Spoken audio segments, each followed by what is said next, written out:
Welcome to Keeping It Real Pod, the first podcast made by real estate agents for real estate agents. My name is DJ Paris, and I am going to be your host through the show.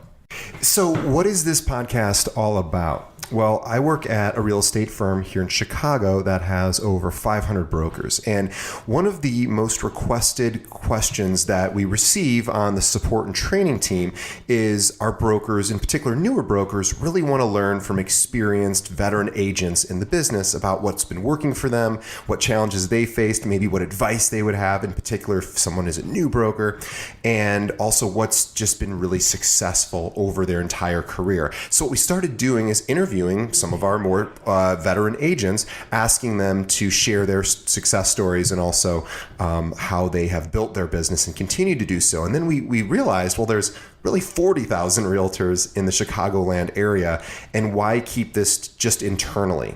So what I decided to do was open up this process to every broker in the industry as a way to give back for an industry that's been very generous to us. And we thought it would be also a lot of fun. So what we're doing is interviewing realtors who are having success in some capacity and letting them tell their story, and so that other brokers can participate and share and maybe learn and even maybe implement some of those strategies. It's really that simple. So if you yourself are a broker and want to be interviewed, or you want to nominate somebody, you can visit our website, which is keepingitrealpod.com, and fill out a form and let us know who we should be talking to.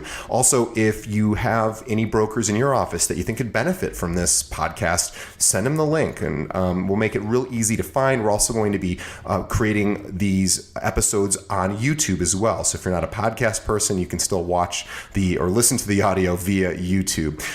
Today on the show, we are interviewing Joan Edelberg, also known as Joni. A little bit about Joni. She has been a broker since 1993. She was Rookie of the Year in 1994. She's also been a President's Platinum Club Prudential Preferred Properties agent, as well as Best Newcomer at Properties. A little bit about her history. She grew up in Northbrook. After school, studied at the Art Institute of Chicago, moved to Boston, and owned and ran a handcrafted jewelry store in Newberry Street, and moved to Los Angeles and played tennis while raising her daughter. She's a proud single mother to Johanna and grandmother to Amari and Savannah. Lived in Southeast Evanston for 25 years, in downtown Chicago the last 10. She also, aside from being a realtor, also rehabs. She's an investor, rehabs starter homes on the south side of Chicago. She represents buyers and sellers, as well as doing land grant deals for future development. She's also a guest star on the TV show currently airing called Bringing Up Baller. So those are some highlights of her. Her tagline is "There's no place like Joan." So really excited, and let's talk to Joan. Well, I'm really excited to have Joan Edelberg on the very first episode of Keeping It Real. She also goes by Joni. Should I call you Joni on the show? Whatever, just call me. So we're really excited, and again, the idea here is to highlight brokers, realtors that are really what I believe to be exceptional in the field, and find out what they're doing and how they continue to build their business, and also how they got started. So thank you, Joni, for being on the show. We really appreciate your time. I know you're busy. Pleasure. So really, we want to know, how did you get started in real estate? For a number of years, I was in healthcare, and I was managing outpatient ambulatory care facilities, which is surgery centers, and on a national basis. And I woke up one day in my hotel room, and I called my assistant, Amelia, and I said, "Amelia, where am I, and what am I supposed to be doing today?" I don't know if I was having a breakdown or what, from all the travel and being a single mother and everything. It was just a lot. And that day, I decided I really needed to make a change. So I resigned my position, and I sat around my house for about a week figuring out what I wanted to be when I grew up. And I realized that every Sunday, back when there were still newspapers, I would pull out the real estate section. I come from a real estate family. I'm actually the third generation of realtors. My daughter is the fourth generation of brokers in the family. And I realized that real estate was really a passion. It was something that I just loved to look at in the paper every Sunday, and I thought, well, I can make a career of this. And that's pretty much how I got started. And that was almost 25 years ago. That was almost 25 years ago. I sent my daughter away to camp, and I did the accelerated program through the Chicago Association of Realtors. I don't remember if it was 5 days, 10 days, whatever it was. I sat on my chaise lounge, 8 o'clock in the morning. I'd have breakfast at 7:30. 8 o'clock I was on my chaise lounge. I'd study till noon. I'd have a half hour for lunch. I'd get back on my chaise lounge, study till 5, quick dinner, and then run to my evening class. I don't remember if it was a week or 10 days or whatever it was, and I just crammed it all in my head, and I did it all based on when the test. Back then you had to have a day for the test. You couldn't just go any day of the week for the state test, and I backed it all up, took the exam, and that was the end of it. I was a broker. So, and you know as well as I do, so many people enter this industry and then leave the industry because most likely they're not earning the income they want or generating the business they want. But you've been doing it for over 2 decades, 2.5 decades. Why do you think you've succeeded? What would you attribute that to? Well, real estate is an interesting thing. There's so many components to it that, it's not just residential. So I've been successful in actually making deals happen as opposed to being a real estate broker in the residential field, which, you market, you do postcards, you work your sphere of influence. I've actually knocked on doors, lots of doors, and not just for residential. Right now I'm working on a big commercial piece that I literally knocked on the door and I said, "Hi, would you like to sell this piece of real estate?" And they said, I really hadn't thought about it, but yeah, I actually would like to sell the real estate. And then I got on the other phone and started calling people that it would be appropriate for, and hopefully that deal will come together next week. So, knocking on doors helps. And again, the idea of knocking on a door for commercial purposes is I've never heard anyone. I'm sure people do it. It's certainly uncommon, or at least from what I know, and really. That's tremendously smart idea. So you just walk in and go straight for the owner, and that's it. "Hi, I'm here to see the owner." "Oh, who are you?" I say, "I'm Joan Edelberg." "And what are you here for?" "Well, I'd like to discuss that with the owner if they have just 2 minutes."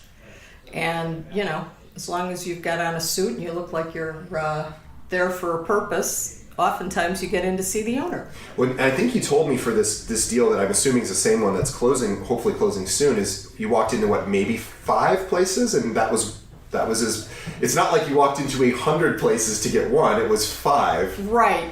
I walked into maybe 5 or 6 places, and I would say of the 5 or 6 places I walked into, there were 2 that were sellers, and the other 3, had gold, of course, and were about 4 times what the market would bear at this time. So they weren't sellers, but that's okay. I got to meet, 6 new people, and it's always good to meet new people. And I know you also have really worked. You're from the North Shore, and you tend to, at least from the residential side, that tends to be a focus of yours as well. The higher end homes, the more luxury properties up there. How do you find those properties, and what do you do that's maybe different as far as how to market and sell them, or convince the sellers to list with you than maybe what other brokers are trying? Well, again, I have relationships that I've built over the years. There's a developer, a very prolific developer up on the North Shore, and from time to time, if he's out of product or if he has a buyer that is looking for something special, he'll call me and say, "Do you have anything?" And I'll say, "No, I don't have anything," or maybe I do have something, and I will go knock on doors. I've made some of my largest deals literally knocking on doors.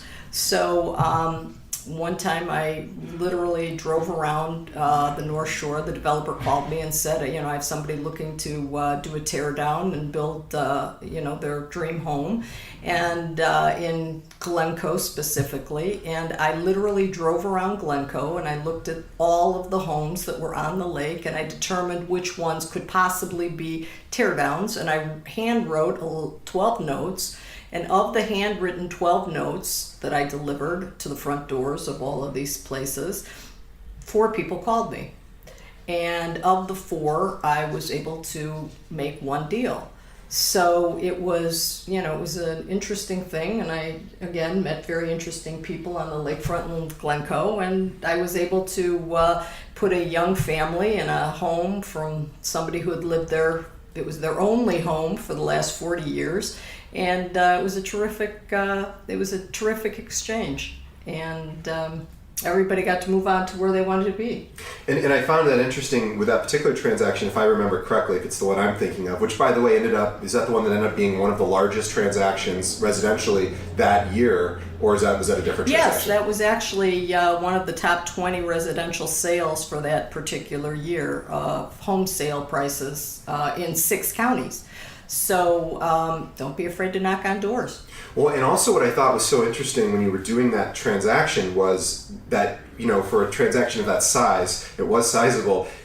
It's not enough to just put it on the MLS and hope that somebody wealthy enough to be able to afford it comes along. You have to go as the listing agent and almost source the buyer as well. Well, it was interesting in that actually that particular transaction took almost 5 years to come to fruition. I had sold it 3 times prior, and the family decided, it's a very close-knit family, that they didn't want to sell. The wife wasn't ready to move, the husband wanted to move, and the wife was not ready. And I called up and I asked actually who was wicking his bluff, and he said, "It's funny that you call. I was going to call you. We're ready to sell." And I said, "Oh no, unless your wife calls me and tells me she's ready to sell, I can't." I just can't. And he said, no, I swear we're ready to sell. And he called his wife and she said, "Yes, we're ready to sell." I said, "Really? Are you ready to sell?" She said, "Yes." So that was how that transaction happened. But But finding buyers was you. So you finding proactively... buyers. We were, according to every broker on the North Shore, we were about $1.5 million overpriced. And I said, "Well, that's great, but I believe that you are undervaluing these things." Oftentimes, brokers work just a small area and they become very provincial. They don't look at the big picture. And, in real estate, it's really important to look at the entire picture and not just, Glencoe properties. So I approached it from a different vantage point in that, here was a sizable piece of tableland on a stable bluff because it had been checked and taken care of over the 40 years that they owned it. And I looked at it and I thought, this is really a treasure. You have a big piece of tableland. It's on one of the largest fresh bodies of water in the world, and I believed it to be worth a lot of money. So I had a lot of buyers come in with ridiculous offers. I literally walked one man out the front door. We were sitting in the living room on their chairs looking, out at the lake and their pool, and, it was a really lovely view. And his broker and his wife were walking around the house, and he, gave me this ridiculous offer, and I said, "Oh, thank you so very much for the offer." And I gently walked over to him and kind of picked him up out of the chair by the elbow and walked him to the front door. And I said, "Thank you so much for coming, but if that's your budget, I really think you should look at things in your budget. But this house will not trade for that price. Thank you so much for wasting my time." And I walked him out the door and closed the door behind him and said to his broker, your showing is over." Yeah. So, people, they like to waste our time sometimes, and sometimes, the best approach is just to kind of tell them you're wasting your time. What would you say is the most rewarding part of what you do? I like meeting new people. Making transactions that make sense for both parties. Right now I'm working on a trade. I've never in my 25 years done an exchange. This is a property for property exchange. 2 pieces of commercial property up north that, a company has wanted to acquire. My seller is an individual, and we're working on a trade right now. It's kind of an interesting transaction. I think my buyer's going to have to pay some money. My buyer, they're both buyers, but one of the buyers is going to have to pay a little money because of he's got a back lot, they've got frontage, but I think it'll all work out in the end. And what advice do you have for maybe someone newer to the business for longevity? How do you stick around? Keep it interesting. It's real estate. You get to do lots of things in the whole state of Illinois, unless you have a license somewhere else. So I would say just keep it interesting. Don't just do this unless you're a routine person and like the routine. I don't like the routine so much. I like to keep it new and interesting. But, if you're a routine person, keep to the routine. If you're not a routine person, keep it interesting. Yeah, I like, too, that you, and I don't know that you classify yourself this way necessarily to your clients, although you probably do, is I like the idea that you are a deal maker, that you aren't just a listing agent, that you aren't just, you're somebody that can come in and solve problems. Right, and that's a challenge in this business because you have to be able to get your idea through the other broker to the other side. And that sometimes is a challenge. I know early on my career, I was a baby broker, and I was dealing with one of the grand dames from the North Shore. And I had a wine importer who had a condo, like a duplex condo over, off of Irving Park Road. And I sold in the middle of a snowstorm to my own buyers, actually. And they called me for 3 years. How did you get so much money for this place? I guess I got lucky. Anyway, these people wanted to buy something. They started out at $200,000, then they were at $300,000, $400,000, $500,000, and then they told me they were at $750,000. I pulled down my sunglasses and I looked at the couple and I said, "Come on, you started out at $200,000. Now we're $750,000, and we're going back to the early '90s." I said, "Come on, really? Well, we could have done that all along. We just wanted to see what it would be." I go, "All right, fine." I was previewing because they had 2 young children, and so I was previewing properties, and I walked into a property, and the wife happened to have been a furniture designer in Italy for a number of years, and so she showed me pictures when we first got together of these most unbelievable properties with, rustic floors and high ceilings and great moldings and on and on. And I thought, $200,000? Beer budget, champagne taste. Not unusual for buyers. And so anyway, we were in the price range where she could get what she wanted. And I walked into this house and I went, oh my gosh, I'm standing in their house. I used, and of course we're going back to, kind of pre-cell phones. So I used the house phone there and I called them. And I called the wife and I said, "Whatever you're doing, stop. Come over here now." I said, "I'm standing in your house." Well, sure enough, I was standing in their house. And the people who lived there were the third owner of this house. And it was very important to the sellers, to the husband especially, who didn't want to move, that the new buyer be somebody that would live in the house for 30 years as every owner prior to them had done. And the grand dame thought it was about money because we were legitimately $150,000 apart at the time. And I said, broker grand dame, this has nothing to do with money. I said, your client has more money than they could spend in a lifetime, or 2 or 3 for that matter. I said, this is about the people buying the house. I said, tell them my client is a wine importer, they have young children, they're going to live here for 30 years. And she said, oh, no. I said, oh, yes. Talk to the wife, because she wants to sell. So anyway, long story short, this was a fabulous transaction. Our inspector found that the tree trunk on the back of the house was almost gone through and was going to lose the back of the house. They were very appreciative. My client sent a bottle of champagne from the year they bought the house. They introduced each other. They had parties. It was a beautiful transaction when all was said and done. So when you're in real estate, sometimes it's not about the dollars, but about what is really going on in the transaction. And I guess the baby broker taught the grand dame something that day.